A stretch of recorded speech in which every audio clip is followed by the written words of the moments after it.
Francesca Evans from LymeOnline, bringing you the latest news and sport, plus the weekend's weather forecast and your roundup of upcoming events.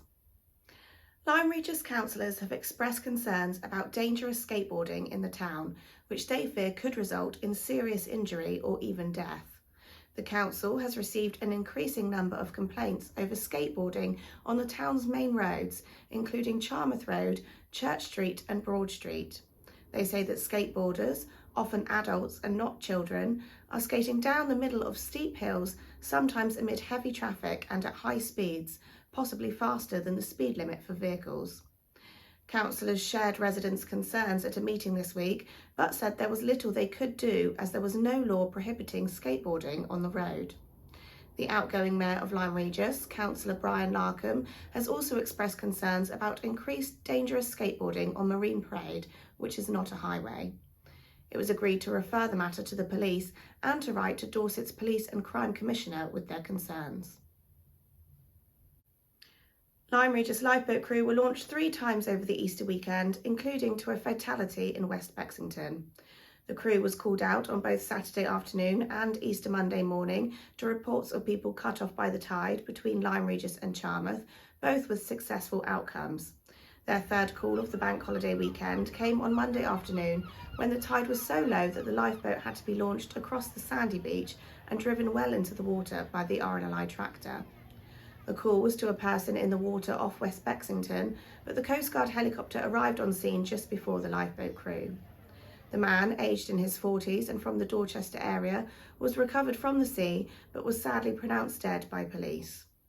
This was the second tragedy on the West Dorset coast in a week after a man died after going into the sea at West Bay the previous Monday. A meeting of Dorset Council ended in chaos last week as a resolution on climate change was interrupted by protesters who reportedly glued themselves to a table. Cameras filming the meeting were switched off during the disruption, and the council chamber was cleared amid claims of jostling and rough handling between the protesters and councillors. Members were moved to an adjoining committee room, but the debate was then cut short, some saying it was not allowed to continue at all, with some councillors then walking out of the meeting in protest, describing it as undemocratic and a complete farce. The disruption came after council leader Spencer Flower put forward a proposal to ask the government to back legislation ensuring UK energy self-sufficiency, which opponents said could give free rein for fossil fuel extraction or nuclear power in Dorset. Councillor Flower's proposal was met with shouts from climate activists in the public gallery, 2 of whom then glued their hands to a table and attempted to read a statement berating the council for its lack of action on climate change. Giovanna Lewis and Annie Webster described themselves as grannies for the future. They will now be interviewed by police and could face charges. Lyme Regis was in high spirits for the Easter weekend, with full celebrations able to go ahead for the first time in 3 years. With the popular Easter Bonnet Parade having to be held virtually for the past 2 years due to the coronavirus pandemic, it returned in person on Easter Sunday, with crowds lining the streets for the family favourite event. The parade was organised by Lyme Regis Regatta and Carnival Committee and sponsored by Lyme Regis Bookshop, with book tokens presented to winners in a number of age categories. After the presentation of prizes, the procession was led down Broad Street and along Marine Parade by Lyme Regis majorettes, followed by the Mayor and Mayoress and Town Crier. A duck race was then held on Easter Monday, raising just over £1,100 for Lyme Regis Christmas lights. Crowds again lined the route along the River Lim from Windsor Terrace to Jordan Flats, with more than 1,000 ducks helped to the finishing line by volunteers from Lyme Regis lifeboat crew. Lyme Regis Football Club's quest for a top 4 place in the Devon and Exeter Premier Division stayed on track at the Davy Fort on Wednesday evening. Lyme welcomed old rivals Beer Albion to the fort, and there was little between the 2 adversaries in an evenly contested 1-1 battle. This was Beer's last game of the season, and the point was enough to see them finish in 3rd place and a possible move to the Devon League next season.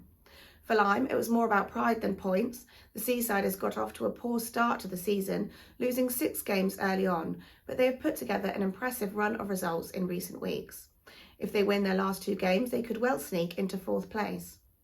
Lyme beat the Fishermen 4-3 at their Firsbrake ground a few weeks back and went into Wednesday's game confident they could do the double.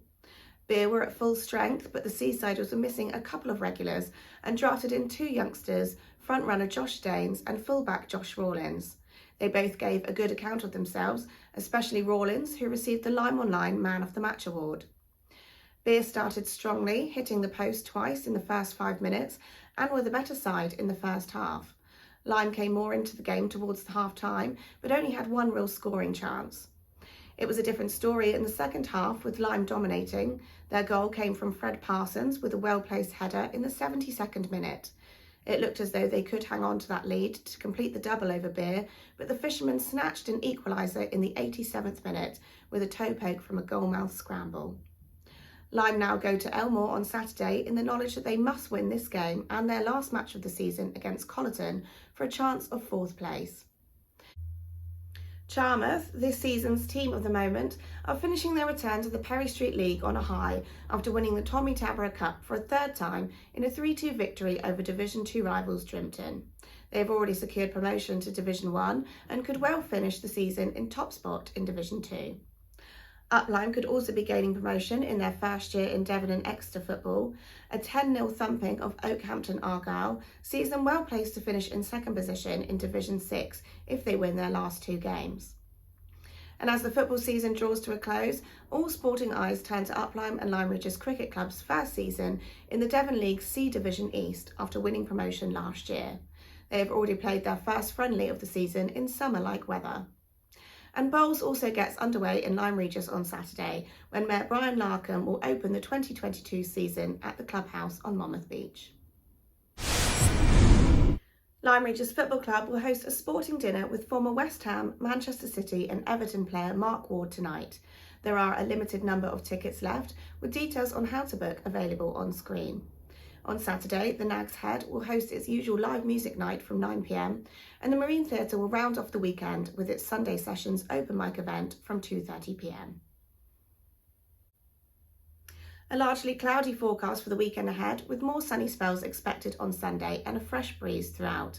Temperatures are expected to reach highs of 15 degrees. Thanks for watching LymeOnline's video news bulletins.